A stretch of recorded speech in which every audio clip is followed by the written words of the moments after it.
What if a chance meeting in a packed Sydney pub, right in the middle of the 2000 Olympics, could lead to a fairy tale wedding and a crown in one of Europe's oldest monarchies? It sounds like a movie plot, doesn't it? Incredible. True story of Mary Donaldson, an Australian advertising exec, and her journey to becoming the beloved Queen of Denmark after she captured the heart of Crown Prince Frederik. Theirs is a modern royal love story that proves that sometimes fairy tales do come true. Just not always how you'd expect. It's a story of two worlds colliding, a love that crossed oceans, and a wedding that captivated millions. It didn't start in a palace, but in a pub called the Slip-In. The place was buzzing with the electric energy of the Sydney Olympics, and a group of European visitors, traveling incognito, started chatting with some local women. Among them was Mary Donaldson, a sharp and driven 28-year-old from Tasmania. And among the visitors was a man who introduced himself simply as Fred. Little did Mary know, she had just shaken hands with His Royal Highness Crown Prince Frederik of Denmark, heir to a 1,000-year-old throne. Their connection was immediate. A night of easy conversation stretched for hours and ended with Frederik asking for her number. That one simple exchange set in motion a story that would reshape the future of the Danish monarchy. Long before she was a princess, Mary Elizabeth Donaldson was a proud Tasmanian. Born in Hobart, Australia, to Scottish parents. Her father was a mathematics professor and her mother an executive assistant. And they raised a bright and ambitious daughter. Mary was down-to-earth and relatable, a sports lover with a particular passion for horse riding. She earned a combined degree in commerce and law from the University of Tasmania and carved out a successful career for herself in advertising and real estate. Her life was independent and full, a whole world away from the gilded palaces of Copenhagen. The tragic loss of her mother in 1997 deeply shaped her, fostering an empathy and resilience that would later define her royal work. She was, by all accounts, an ordinary woman living an extraordinary life long before a prince ever entered the picture. Crown Prince Frederik, on the other hand, was born into a life of duty. As the eldest son of Queen Margrethe II, his path was laid out from the day he was born. In his youth, he was known as a party prince, with a love for fast cars and a few high-profile romances, but underneath that, he was a serious and accomplished man.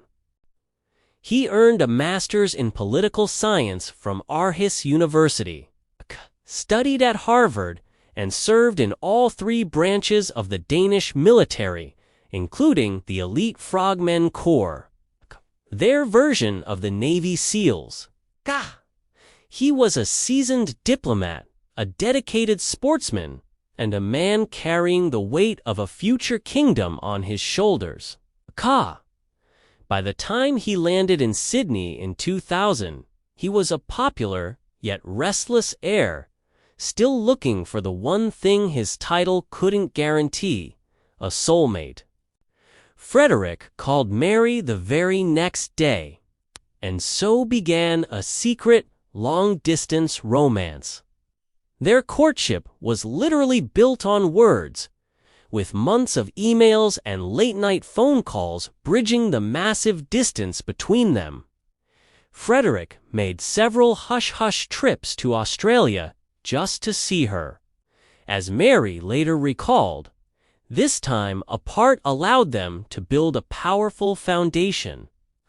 "Everything between us in those early days was through words," she said, "so we really established a strong relationship to begin with. But it's almost impossible to keep a prince's love life a secret for long." In 2001, the Danish press broke the story of Frederik's secret Australian girlfriend. The fairy tale was now public. To be closer to Frederik, Mary made the life-changing decision to move across the world. After a brief stop in Paris, she settled in Copenhagen in 2002, taking a job with Microsoft. It was a huge leap of faith, and in a true gesture of respect for her new country, she began the incredibly difficult task of learning the Danish language. On October 8, 2003, the Danish royal court made it official. They were engaged.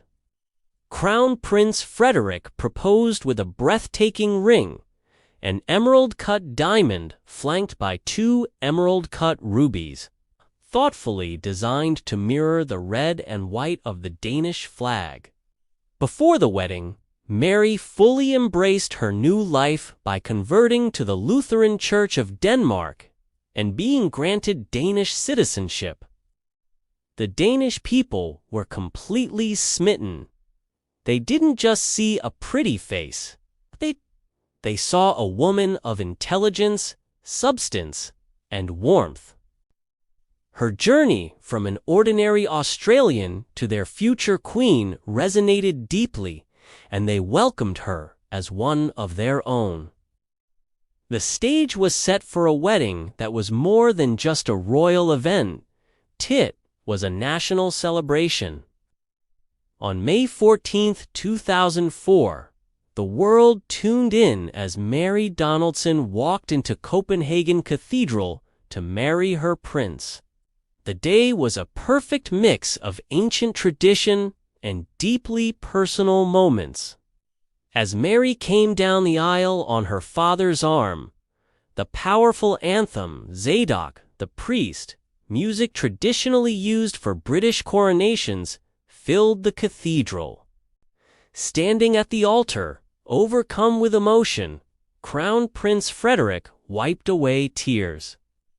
It was a moment of raw, unguarded love that touched everyone watching. Mary was stunning in a gown by Danish designer Uffe Frank, made of ivory Duchess satin with a dramatic scoop neckline and unique, kaleli-shaped sleeves. The dress was both modern and deeply symbolic. Hidden from view, Mary had her late mother's wedding ring stitched into the bodice, right next to her heart. Her veil carried the most history.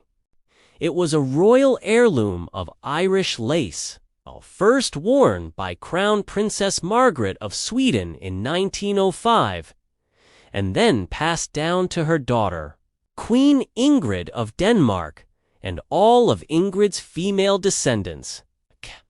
Mary was the very first person not born into the royal family to be given the honor of wearing it. The veil was held in place by a brilliant new diamond tiara, a gift from Queen Margrethe II and Prince Henrik. Her bouquet also paid tribute to her roots, beautifully weaving Australian eucalyptus among traditional roses. After the ceremony, a joyful carriage procession wound through Copenhagen, where tens of thousands cheered, waving Danish and Australian flags. Later, at the wedding banquet, Prince Frederik gave an incredibly romantic speech. He spoke of how Mary had come into his world and filled it with light, comparing her joy and strength to the sun. "I love her," he said, "and I will protect her with all my heart." Just before midnight, the couple shared the traditional bridal waltz. Surrounded by a heart-shaped circle of their guests, a perfect end to a fairy tale day. After the wedding, Crown Princess Mary embraced her new role with grace and grit. She became a passionate advocate for causes close to her heart, establishing the Mary Foundation in 2007 to fight social isolation, bullying, and domestic violence. She and Frederik became a formidable team, representing Denmark across the globe while raising their 4 children, Prince Christian, Princess Isabella, and twins Prince Vincent and Princess Josephine. Mary mastered the Danish language and became a beloved and respected member of the royal family, known for her down-to-earth personality and tireless work. Their love story reached its ultimate destiny on January 14, 2024. After the historic abdication of Queen Margaret II, who had reigned for 52 years, Frederik ascended the throne as King Frederik X.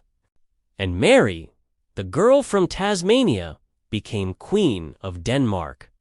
From the balcony of Christiansborg Palace, the new king and queen were proclaimed to the world, sealing their place in history and starting a brand new chapter for the Danish monarchy. The story of King Frederik and Queen Mary is a powerful reminder that the greatest love stories are often the ones you never see coming. It's a story that spans continents, blends ancient tradition with modern life, and proves that a chance meeting in a pub really can change the world. Their partnership hasn't just strengthened the Danish monarchy. It has shown that true royalty lies in duty, dedication, and a love that stands the test of time. Theirs is a modern fairy tale, not just because a commoner married a prince, but because they built a life of shared purpose, proving that happily ever after is something you create together day by day. If you were captivated by this royal love story, be sure to subscribe and turn on notifications for more deep dives into the lives of the world's most fascinating royal families. And let us know in the comments what you find most inspiring about King Frederik and Queen Mary's journey.